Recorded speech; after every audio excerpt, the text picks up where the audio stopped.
Hello students, welcome back to the video. तो आज के वीडियो में हम प्रॉब्लम्स देखेंगे एसएचएम के। तो सबसे पहले बढ़ते इस सवाल की तरफ। तो इस सवाल में हमें बोला है a particle moves with a simple harmonic motion in a straight line. अब आगे हमें बोला है in first tau seconds after starting from a rest. इसका मतलब हम ज़रा डायग्राम बना लेते तो ऐसा कुछ होगा। ये मीन पोजीशन पे है x equals to 0, extreme position पे x इक्वल्स टू a और नेगेटिव एक्सट्रीम पोजीशन पे x equals to minus A हो गया। अब particle starting from a rest, rest मतलब वेलोसिटी हो गया ज़ीरो। वेलोसिटी कहाँ पे ज़ीरो होता है? एक्सट्रीम पोजीशन पे। इस सेंटेंस का मतलब हुआ कि पार्टिकल कहाँ से स्टार्ट कर रहा है मूव होना? एक्सट्रीम पोजीशन से हो रहा है। तो एक्सट्रीम पोजीशन से टाउ सेकेंड्स में उसने ए डिस्टेंस ट्रेवल किया, मतलब यहाँ से उसने ट्रेवल किया ए डिस्टेंस ट्रेवल किया। तो हमें पता है एक्सट्रीम पोजीशन से इक्वेशन होता है x equals to A cos omega tau होता है बराबर। लेकिन x क्या होता है? x होता है displacement of a particle from its mean position. तो मीन पोजीशन से डिस्टेंस कितना होगा? ये पूरा a है, यहाँ से लेके यहाँ ये पूरा a है बराबर। तो ये डिस्टेंस कितना हुआ? a माइनस ए हो गया। तो मैं यहाँ पे पुट कर दूँ a minus A equals to capital A cos omega tau. तो कॉस ओमेगा टाउ कितना हुआ? कॉस ओमेगा टाउ हुआ capital A minus small a upon a। अब आगे हमें सवाल में बोला है कि and in next tau seconds it travel a distance to a। तो पहले उसने a डिस्टेंस ट्रैवल कर चुका था, अब वो कितना ट्रैवल कर रहा है? 2a। मतलब समझो अब पार्टिकल ये अगर मैं मानता हूँ a है तो ये कुछ और आगे जाएगा, 3a ट्रैवल कर लेगा। a तो पहले ट्रैवल किया ही था, अब 2a और ट्रैवल करेगा। तो चलो 3a यहाँ तक ट्रैवल किया, तो ये डिस्टेंस कितना हुआ? ये डिस्टेंस हुआ a माइनस 3a हो गया बराबर। तो यहाँ पे आएगा a minus 3a equals to capital A cos omega. In next tau seconds बोला है तो टाउ प्लस टाउ 2 टाउ हो गया। यहाँ पे लिखते हाँ बराबर सही। तो कॉस ओमेगा टाउ कितना आया? Cos omega 2 cos 2 omega tau आया a minus 3a upon a आ गया। अब दो इक्वेशंस हमें मिल गए। अब हमें पता है कि कॉस 2 थीटा इक्वल्स टू होता है 2 कॉस स्क्वायर थीटा माइनस 1 होता है बराबर। तो मैं अब इस इक्वेशन में ये सभी वैल्यूज़ को सब्स्टिट्यूट करता हूँ। तो सबसे पहले इसकी जगह पे लिख दूंगा मैं कॉस 2 ओमेगा टाउ, ये बन गया ऐसा, ये ऐसा बन गया। अब यहाँ पे लिख दूँ मैं ओमेगा टाउ, ये ओमेगा टाउ। तो इसकी जगह पे क्या आएगा? इसकी जगह पे आएगा a minus 3a upon capital A equals to 2 into cos omega tau कितना है? a minus A upon capital A का होल स्क्वायर माइनस 1। अब इसको सॉल्व करते हैं तो देखते हैं कि अपना एम्पलीट्यूड कितना निकल के आता है। तो इसको भी सॉल्व करते हैं तो कितना आएगा? ये 2 into A square minus 2a plus A square, ये हो गया minus A square upon A square equals to a minus 3a upon capital A cancel हो गया, एक a ऊपर चला गया। तो ये इक्वेशन कुछ ऐसा बन के आएगा। अभी यहाँ पे कर देता हूँ मैं सॉल्विंग इसका ऐसा। ये हुआ a square minus 3a equals to 2a square minus A square बन गया 2a 2 इंटू माइनस 2a, ये हो गया माइनस 4a, ये हो गया प्लस 2a स्क्वायर। तो अब मैं देखूँ ये a स्क्वायर कैंसिल हो गया यहाँ पे, ठीक है। इस टर्म को मैं वहाँ पे लेके जाता हूँ तो क्या बनेगा? ये 4a minus 3a equals to 2a square आ गया बराबर। सभी को समझ में आ रहा है?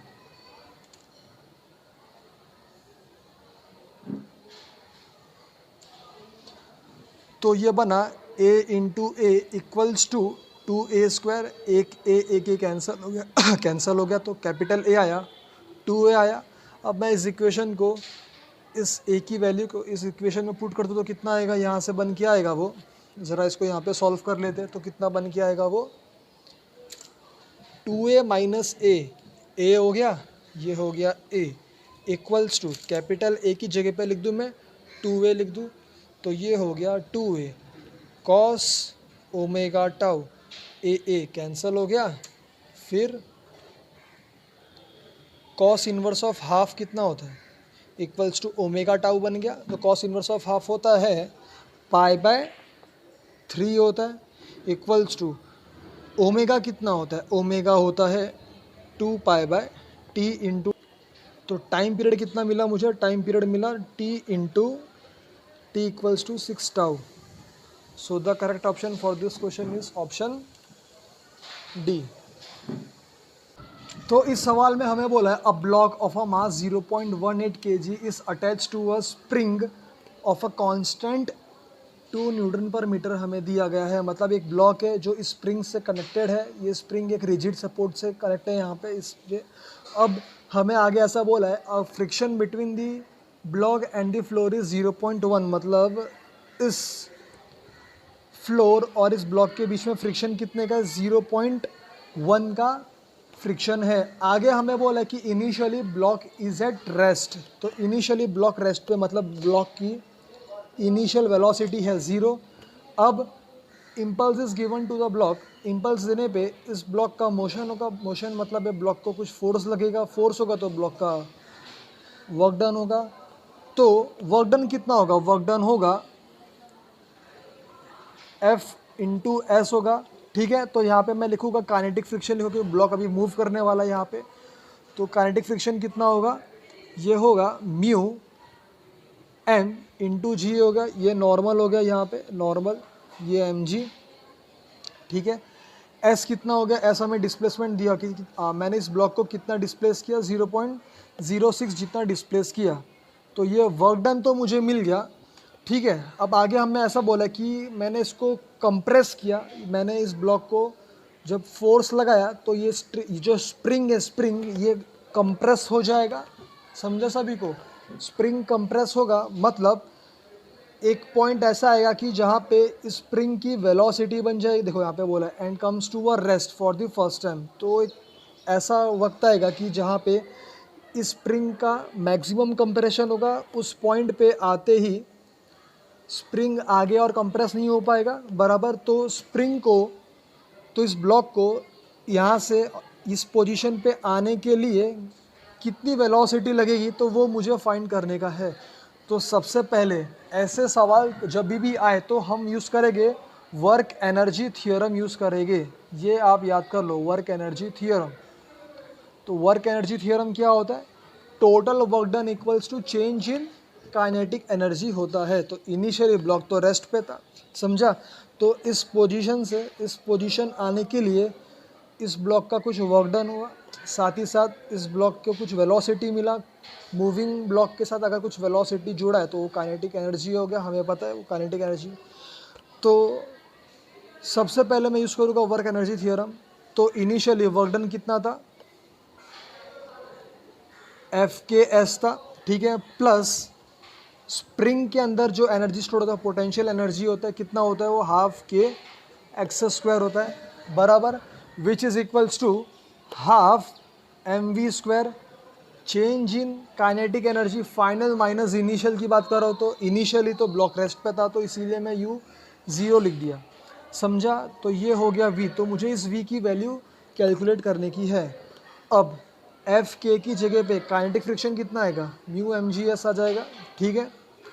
तो मैं यहाँ पे लिख दूँ म्यू कितना दिया हुआ है हमें, 0.1 दिया गया है। m कितना दिया है, m हमें दिया है 0.18, लिख दिया यहाँ पे m 0.18 इंटू जी है 10 दिया है, ठीक है। s कितना है, डिस्प्लेसमेंट कितना हो रहा है, डिस्प्लेसमेंट हो रहा है 0.06 जितना डिस्प्लेसमेंट हो रहा है, प्लस हाफ k कितना है, k है 2 एक्स स्क्वायर, x कितना है 0.06। पता है ना हमें potential energy stored in the spring होता है हाफ के x square, which is equals to half m कितना है यहाँ पे 0.18 वी स्क्वायर। तो चलिए इस कैलकुलेशन को सॉल्व करते करते, सॉल्व करने पे ये आता कितना है। अब ये तो कैंसिल हो गया, 0.1 इंटू 10 1 होता है, ठीक है। 18 इंटू 6 ये हो जाएगा, 8 6 48 हो गया, 128 108 सॉरी, तो ये आया मुझे 108 इंटू 10⁻⁻⁴ बराबर, ये 2 2 इससे कैंसिल हो गया। अब 6 का स्क्वायर 36 होता है, तो प्लस 36 इंटू 10⁻⁻4 हो गया, तो ये हो गया 144 इक्वल्स टू 0.09 वी स्क्वायर हो गया इक्वल्स टू 0.09। क्या मैं इसको ऐसा लिख दूँ 10⁻⁻4 9 इंटू 10⁻⁻2 इंटू वी स्क्वायर। समझा सभी को? अब कैलकुलेशन को सॉल्व करते आगे। मैं इस 9 को नीचे डिवाइड करता हूँ, कितना आ जाएगा डिवीजन करने पे 144/9 इंटू 10⁻⁻2 आ जाएगा 10⁻⁻2 इक्वल्स टू वी स्क्वायर हो गया। स्क्वायर रूट ले लेते हैं, तो स्क्वायर रूट लेने पे कितना आएगा square root taking square root on both the side 12/3 into 10⁻⁻1, तो ये बना 0.4 विच इज़ 4/10 हो गया बराबर। तो इस n की वैल्यू कितनी है 4 है। समझा? So the right option right answer for n is 4। तो इस सवाल में हमें बोला है a uniform rod of a length L, ये एक रॉड है यूनिफॉर्म रॉड जिसका लेंथ है capital L and the mass is capital M। इस रॉड का लेंथ है L और मास है कैपिटल M। समझा? अब आगे हमें बोला है इस पाइवोटेड एट द सेंटर, तो ये जो सेंटर वाला पॉइंट है ये फिक्स है, ठीक है। If two ends are attach to the two springs of a equal spring constant के, तो इस स्प्रिंग का स्प्रिंग कांस्टेंट है कि इसका भी स्प्रिंग कांस्टेंट है कैपिटल के। अब आगे हमें बोला है the springs are fix to a rigid supports, ये रहा रिजिड सपोर्ट और यहाँ पे स्प्रिंग को फिक्स कर दिया गया है। अब आगे बोला the rod is free to oscillate in the horizontal plane, इसका मतलब ये फिक्स एक्सिस से अब ये रॉड रोटेट करेगा, मतलब कुछ ये ऐसा घूमेगा, रोटेट करने वाला है। अब आगे हमें बोला है the rod is gently push through a small angle theta, तो ये थीटा से रोटेट करने वाला है, थीटा से इसका रोटेशन होने वाला है। समझा सभी को? अब हमें आगे बोला है सवाल में ऐसा कुछ बोला है